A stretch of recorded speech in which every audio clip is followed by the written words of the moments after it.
咁我哋做呢，就專門做二手樓30年至40年以上嗰啲諗住打算自住物業嘅業主去整體設計規劃同埋裝修一站式服務。佢本身佢好多業主佢係諗住自己住，咁因為真係太耐啦，咁好似呢個客人咁，佢就已經自住都20-30年，而家小朋友大個咗要出外讀書啦。以前係新樓，而家呢就經過住咗20幾年、30年，之前都係買二手樓翻嚟嘅，所有嘢都開始老化啦，外牆又漏水啦，露台呢啲又漏水啦，水喉、水電嗰啲基本上全部老化晒噶啦，生活上面個環境唔同咗，同埋個家庭成員用途唔同咗，所以變咗呢，我哋就解決就開始改動佢個生活啦。廚房嗰方面同埋工人姐姐本身以前霸咗好多廚房嘅地方，咁我哋就將工人姐姐嘅地方呢，就冇霸住嗰個廚房，令到個廚房比較大啲，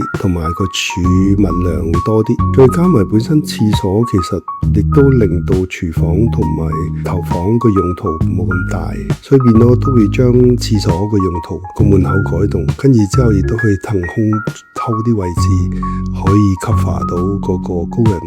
個儲物室，咁變咗令到呢間房又好用，廚房又大，又可以有工人房，廁所亦都可以大。呢一邊嘅話，因為佢個門口比較窄，亦都唔會煮飯啦，咁變咗就將佢做半開放式廚房，基本上唔係廚房嚟，係叫茶水間啦，一個多用途嘅型嘅空間。呢間房就變咗中間開門，令到個工人房喺呢邊，令到個廁所喺廚房入邊入，咁令到個空間就多咗，令到個廚房入邊比較大啲，亦都一欄個櫃，令到佢視野上面感覺會比較寬敞。希望再將呢一邊個露台嘅綠化去引翻入去呢間屋，所以變到我哋喺呢個位置就做咗成個開晒嘅門，令到佢可以成為一個偏廳，咁電視咁樣擺位冇問題，令到而家喺後邊擺位置多啲鞋櫃，多啲儲物櫃，令到間屋比較大，同埋儲物量多咗。咁廳本身呢個露台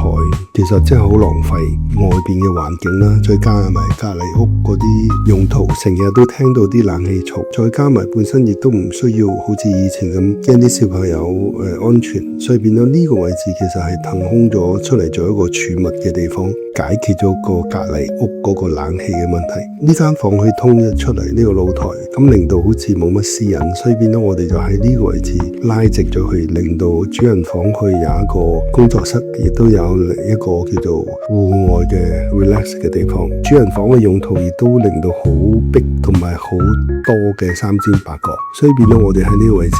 打封平佢，將個門口都改翻過嚟呢邊，而令到佢門口咁樣入呢個位置就可以擺衣櫃，跟住呢欄個就可以擺腰櫃，亦都令到佢個主人房個空間就比較大啲，番茄講坐廁反過嚟呢邊，令到可以感覺比較舒服啲。咁經過幾個月嘅時間重新規劃控制成本，佢哋最尾就係做成咁樣。係。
哋公司本身已經服務咗已經有20幾年，專注做二手樓一站式嘅服務，包括徹底設計到滿意，舊有嘅舊樓全部翻新，一站式監工，令到